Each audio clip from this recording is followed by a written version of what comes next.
Hello everyone, I am Asif Aditya. English Guru channel में आपका स्वागत है। आज मैं आपके सामने एक नया टॉपिक लेकर आया हूँ, active voice and passive voice. Active voice और पैसिव वॉइस। एक्टिव वॉइस यानी कृतवाच्य और पैसिव वॉइस यानी क्रमवाच्य। ऐसे वाक्य जिनमें सब्जेक्ट महत्वपूर्ण होता है वो एक्टिव वॉइस कहलाते हैं, और ऐसे वाक्य जिनमें ऑब्जेक्ट महत्वपूर्ण होता है वो पैसिव वॉइस कहलाते हैं। ये तो थी इसकी साधारण परिभाषा समझने के लिए। लेकिन अगर ऐसे देखा जाए कि जिस वाक्य में वर्ब द्वारा दर्शाया गया कार्य सब्जेक्ट स्वयं करता है, कोई भी वर्ब है और उस वर्ब के द्वारा जो दर्शाया गया कार्य है वो अगर सब्जेक्ट स्वयं करेगा तो वो एक्टिव वॉइस के अंदर आएगा। जैसे कि उदाहरण देखो आप, राम प्लेज फुटबॉल, एग्जाम्पल है। अब देखो यहां पर राम क्या है? सब्जेक्ट। प्लेज क्या है? यहां पर वर्ब। और फुटबॉल क्या है? हमारा ऑब्जेक्ट। कोई भी सेंटेंस कैसे बनता है? उसमें एक सब्जेक्ट होना चाहिए, वर्ब होना चाहिए और ऑब्जेक्ट होना चाहिए। अब देखो यहां क्या है? Verb, play. अब खेलने का कार्य कौन कर रहा है? राम। तो स्वयं कर रहा है राम खेलने का कार्य, तो ये कौन सा है? Active voice. अब देखो पैसिव वॉइस। जब किसी अन्य व्यक्ति द्वारा किए गए कार्य का प्रभाव, जब कोई अन्य व्यक्ति हो या वस्तु है उसके द्वारा किए गए कार्य का प्रभाव किस पर पड़े? सब्जेक्ट पर, तो वो कौन सा वॉइस कहलाता है? Passive voice. देखते हैं, football is played by Ram. अब देखो यहां पर ये क्या है? इस वाक्य में फुटबॉल क्या है? ऑब्जेक्ट है। तो फुटबॉल के द्वारा सब्जेक्ट पर, इसके फुटबॉल द्वारा जो किया गया कार्य है उसका प्रभाव किस पर पड़ा? राम पर। फुटबॉल स्वयं खेलने का कार्य नहीं कर रही है, फुटबॉल को किसके द्वारा खेला जा रहा है? राम के द्वारा। इसलिए ये किस में बनेगा? पैसिव वॉइस में। फुटबॉल खुद थोड़ी खेल सकती है, तो वो किस में बन जाएगा? पैसिव वॉइस में। अब देखो यहाँ पर जो ऑब्जेक्ट है वो किसके रूप में चेंज हो गया? सब्जेक्ट के रूप में। और ये हमारी वर्ब है, ये हेल्पिंग वर्ब और ये मेन वर्ब। और राम क्या हो गया हमारा? ऑब्जेक्ट। पहले राम क्या था? यहाँ पर सब्जेक्ट। अब राम क्या हो गया यहाँ पर? ऑब्जेक्ट। पहले फुटबॉल क्या थी? यहाँ पर ऑब्जेक्ट। अब फुटबॉल किस में चेंज हो गई? सब्जेक्ट में। और एक बात और ध्यान रखना कि जो पैसिव वॉइस है वो हमेशा ट्रांजिटिव वर्ब की ही बनाई जाती है। पैसिव वॉइस हमेशा, नोट कर लो इसको, पैसिव वॉइस हमेशा ट्रांजिटिव वर्ब की ही बनाई जाती है।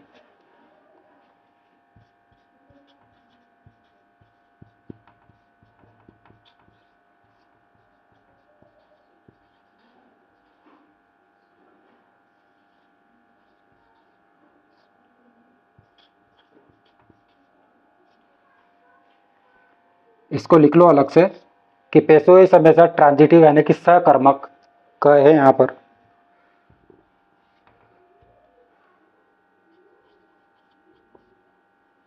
वर्ब की ही बनाई जाती है।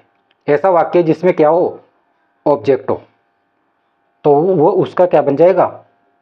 Passive voice. तो यहां तक आपने देखा कि पैसिव वॉइस क्या होते हैं और एक्टिव वॉइस क्या होते हैं।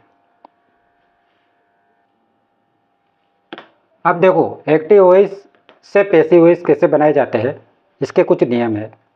जनरली इसके 3 नियम है। पहला नियम है कि एक्टिव से पैसिव बनाने के लिए हम सब्जेक्ट को किस में चेंज कर देते हैं? ऑब्जेक्ट में। और ऑब्जेक्ट को किस में चेंज कर देते हैं? सब्जेक्ट में। और सब्जेक्ट को जब हम ऑब्जेक्ट में चेंज करते हैं तो वहाँ प्रीपोजिशन किसका प्रयोग करते हैं? बाय का। मैंने बताया था वह आया था by Ram. Football is played by Ram, तो राम हमारा सब्जेक्ट था, तो किस में चेंज हो गया था? वो ऑब्जेक्ट में। और प्रीपोजिशन क्या लग गया था वहाँ पर? बाय का। ये हमारा पहला नियम है। ठीक है। सेकंड नियम है प्रोनाउन में परिवर्तन। अगर हमारा सब्जेक्ट, देखो प्रोनाउन में इंटरचेंज हो सकता है। इंटरचेंज यानी जैसे अगर सब्जेक्ट आई है तो वो ऑब्जेक्ट बनेगा तो मी में चेंज हो जाएगा, और अगर ऑब्जेक्ट मी है तो वह सब्जेक्ट आई में चेंज हो जाएगा। इस बात को आपको ध्यान रखना है।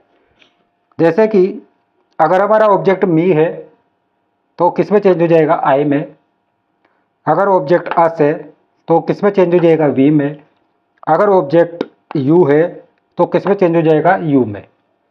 अगर हमारा यहाँ पर थोड़ा सा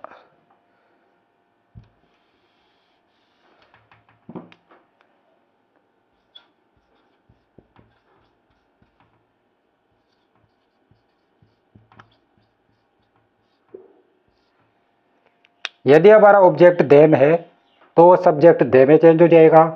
यदि हमारा ऑब्जेक्ट हिम है तो सब्जेक्ट ही में चेंज हो जाएगा। यदि हमारा ऑब्जेक्ट हर है तो सी में चेंज हो जाएगा, और अगर इट है तो इट का इट ही रहेगा। अब इसको देखो, अगर सब्जेक्ट अगर कहीं पे आ जाए और उसको ऑब्जेक्ट बनाना है तो उसका ऑब्जेक्ट क्या बन जाएगा, मी। और अगर ऑब्जेक्ट मी आ जाए और उसका सब्जेक्ट बनाना हो तो किस में चेंज हो जाएगा, आई में। तो ये एक दूसरे में क्या हो जाएंगे, सब्जेक्ट ऑब्जेक्ट में चेंज हो जाएगा और ऑब्जेक्ट सब्जेक्ट में चेंज हो जाएगा। यहाँ तक आपको बात समझ में आई होगी। अब देखो, दो नियम थे कि सब्जेक्ट को ऑब्जेक्ट बनाया जाता है और ऑब्जेक्ट को सब्जेक्ट बनाया जाता है, और प्रीपोजिशन बाई का प्रयोग किया जाता है। सेकंड हमने देखा प्रोनाउन में परिवर्तन। तीसरा रूल होता है जो सबसे इंपॉर्टेंट है, ये भी टेंस में परिवर्तन। अब टेंस में परिवर्तन के लिए आपको जो हमारे टेंस है उनकी हेल्पिंग वर्ब आना जरूरी है। इसमें सबसे महत्वपूर्ण जो है हेल्पिंग वर्ब कौन से टेंस में कौन सी आती है, यह आपको आना चाहिए। और हेल्पिंग वर्ब में परिवर्तन कैसे होगा यह मैं आपको बताता हूँ। अब देखो, ये हमारा present indefinite tense. Helping verb में एक बार थोड़ा सा ध्यान से देखना, प्रेजेंट इंडेफिनिट टेंस ये कंटिन्यूस है, ये परफेक्ट और परफेक्ट कंटिन्यूस टेंस। तो हमेशा मैंने यहाँ पर इस चार्ट में सिर्फ ओनली हेल्पिंग वर्ब ही लिखी है। ओनली यहाँ पर क्या लिखी है मैंने, हेल्पिंग वर्ब। तो आपको 12 टेंसों की, अब एक बात और नोट कर लो कि पैसिव वॉइस हमेशा ओनली 8 टेंस के ही बनाए जाएंगे। 4 टेंस के पैसिव वॉइस नहीं बनते हैं। परफेक्ट कंटिन्यूस टेंस के पैसिव वॉइस नहीं बनते हैं। परफेक्ट कंटिन्यूस टेंस के पैसिव वॉइस नहीं बनेंगे, और फ्यूचर कंटिन्यूस टेंस का पैसिव वॉइस नहीं बनेगा। ये देख लो, मेरे इसमें लिखा हुआ है पैसिव वॉइस नहीं बनेगा, पैसिव वॉइस नहीं बनेगा, पैसिव वॉइस नहीं बनेगा। अब इसके बाद अब देखो, इंडिफिनिट अगर टेंस है, अगर टेंस इंडिफिनिट है तो हेल्पिंग वर्ब कंटिन्यूस टेंस की लगेगी। अगर ध्यान से देखना इस चीज को, अगर टेंस इंडिफिनिट है, टेंस अगर इंडिफिनिट है तो हेल्पिंग वर्ब किसकी लगेगी, कंटिन्यूस टेंस की। टेंस अगर इंडिफिनिट है तो हेल्पिंग वर्ब किसकी लगेगी, कंटिन्यूस टेंस की। और अगर परफेक्ट टेंस है तो हेल्पिंग वर्ब किसकी लगेगी, परफेक्ट कंटिन्यूस की। बात समझ में आई। अगर इंडिफिनिट टेंस है तो हेल्पिंग वर्ब किसकी लगेगी, कंटिन्यूस की। अगर परफेक्ट टेंस है तो हेल्पिंग वर्ब किसकी लगेगी, परफेक्ट कंटिन्यूस टेंस की। अब देखो, इंडिफिनिट में क्या होता है, हेल्पिंग वर्ब कंटिन्यूस की लगेगी, तो कंटिन्यूस में क्या आती है, इजेमार। इसकी हेल्पिंग वर्ब इसमें लगेगी, इसकी हेल्पिंग वर्ब इसमें लगेगी इस टेंस की, और इसमें परिवर्तन नहीं होगा। आई बात समझ में। एक बार और सीख लो, इसकी हेल्पिंग वर्ब इसमें लगेगी कंटिन्यूस की इंडिफिनिट में, और परफेक्ट कंटिन्यूस की परफेक्ट में लगेगी, और इसमें परिवर्तन नहीं होगा इसकी। अब देखो, यहाँ पर क्या आ गई, कंटिन्यूस की इजेमार आ गई। फिर इधर पास्ट में आ गया वाजवर, फ्यूचर में शैल बी और विल बी, क्योंकि फ्यूचर कंटिन्यूस में क्या आती थी, शैल बी और विल बी। ठीक इसी तरह से परफेक्ट कंटिन्यूस में कौन सी हेल्पिंग वर्ब आती थी, हैज हैव बीन, तो वो कहाँ पे आ गई, यहाँ पर। पास्ट परफेक्ट कंटिन्यूस में क्या आती थी, हैड बीन, तो वो कहाँ पर आ गई, यहाँ पर हैड बीन। और फ्यूचर परफेक्ट कंटिन्यूस में क्या आती थी, शैल विल हैव बीन, तो वो हेल्पिंग वर्ब कहाँ पर आ गई, यहाँ पर। अब बची कंटिन्यूस। अब देखो कंटिन्यूस के अंदर ईजेएमआर वही है, कंटिन्यूस की है ये ईजेएमआर, वाज वर्ब भी कंटिन्यूस की है, पास्ट कंटिन्यूस की, और फ्यूचर कंटिन्यूस का पैसिव वॉइस नहीं बनेगा। देखो ये हमारा चार्ट था। अब कंटिन्यूस की एक बार और समझ लो कि कंटिन्यूस की जो हेल्पिंग वर्ब है वह सेम ही रहेगी। देखो यहाँ पर ईजेएमआर जैसी की जैसी है, पास्ट कंटिन्यूस की वाज वर्ब जैसी की जैसी है, फ्यूचर का तो बनता ही नहीं है, ये मैंने लिख रखा है, इनको विशेष ध्यान रखना, नहीं बनेगा। तो आपको 8 ही टेंस के पैसिव वॉइस बनाने हैं। अब देखो यहाँ पर बीइंग की क्यों आया, ध्यान देने वाली बात है इसमें, ये बी ही आईएनजी क्यों आया, क्योंकि देखो कंटिन्यूस में हमेशा आईएनजी आता है, कंटिन्यूस में मेन वर्ब में क्या आता है, आईएनजी। जैसे प्लेइंग,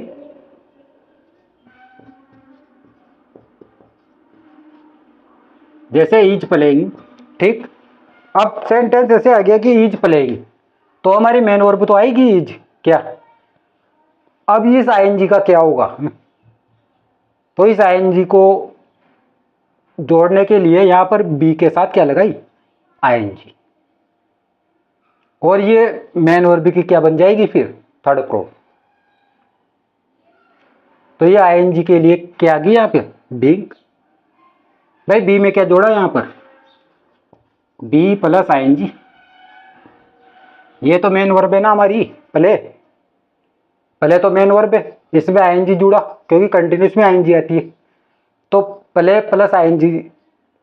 अब इस आईएनजी को कैसे जोड़ोगे, बी के साथ आईएनजी जोड़ोगे, तो फिर यहाँ क्या बन जाएगी, बीइंग। अब देखो यहाँ भी बीइंग है, अब यहाँ पर पैसिव वॉइस क्यों नहीं बना, ये भी तो क्वेश्चन है कि यहाँ पर पैसिव वॉइस क्यों नहीं बना, क्योंकि कंटिन्यूस में कौन सी हेल्पिंग वर्ब आती है, शैल बी और विल बी, शैल बी और विल बी।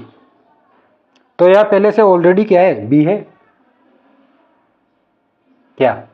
अब यहां पर ऑलरेडी पहले से, जैसे यहां पर क्या थी, शैल बी प्लेइंग,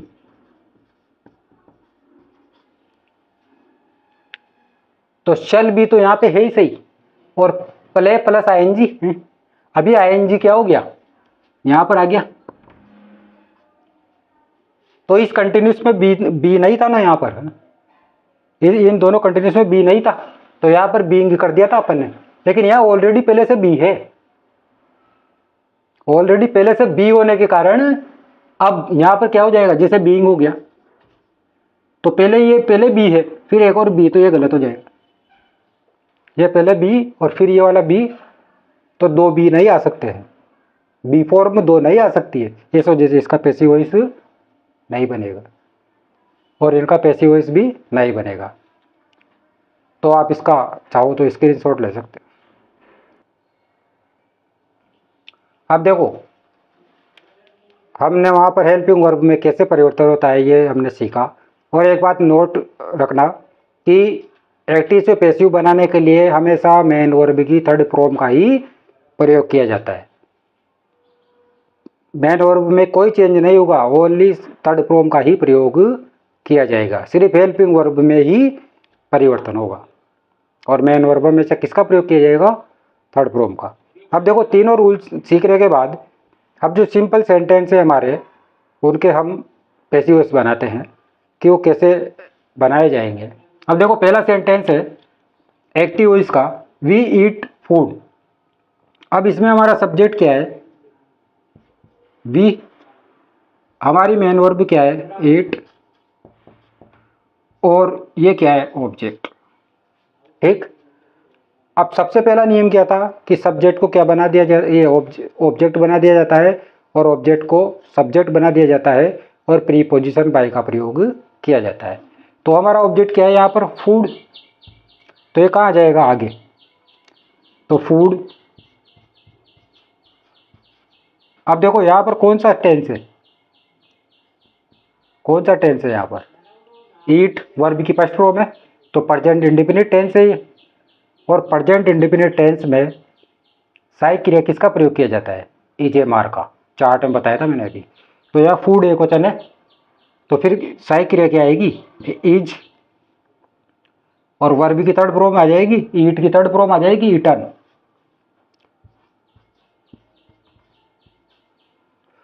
देखो यहाँ पर आएगा, अब देखो यहाँ पर इस सब्जेक्ट को क्या बनाएंगे हम? ऑब्जेक्ट। तो क्या लगाएंगे? बाय। और मैंने प्रोनाउन टेबल बताई थी कि ऑब्जेक्ट को सब्जेक्ट भी बना सकते हैं और सब्जेक्ट को ऑब्जेक्ट भी बना सकते हैं। तो यहाँ पर सब्जेक्ट क्या है? वी, तो इसको ऑब्जेक्ट बनाएंगे तो क्या हो जाएगा? अस। तो इस तरह से पैसिव बन जाएगा। खाना हमारे द्वारा खाया जाता है। नेक्स्ट है सी इज मेकिंग टी। अब देखो ये हमारा सब्जेक्ट और ये हमारा ऑब्जेक्ट, तो ऑब्जेक्ट को पहले लाओ। तो टी ये कौन से टेंस का है? इसमें हेल्पिंग वर्ब भी है और मेन वर्ब भी है। और मैंने आपको बताया था कि जहाँ भी आएंगे आए वो कंटिन्यूस का होता है।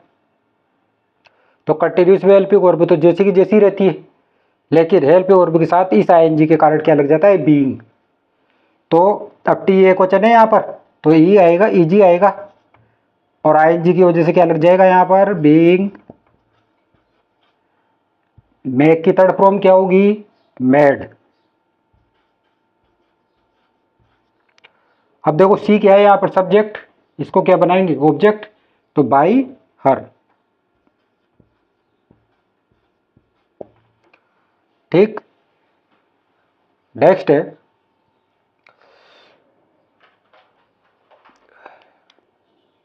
अब देखो नेक्स्ट सेंटेंस है थर्ड।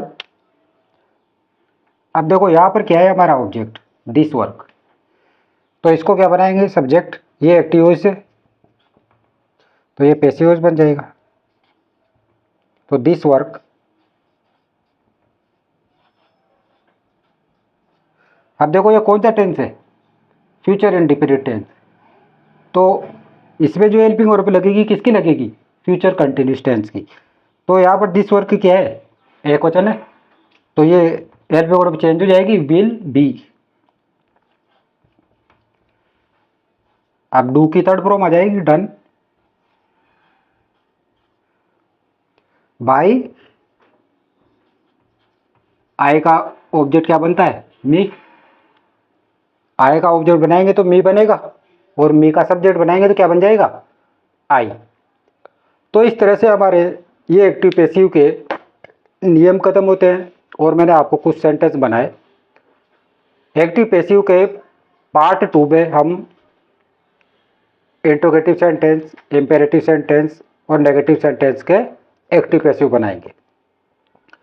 वीडियो पसंद आया हो तो लाइक करें, कमेंट करें और शेयर करें। अगर आप मेरे चैनल पर नए हैं तो मेरे चैनल को सब्सक्राइब करना ना भूलें।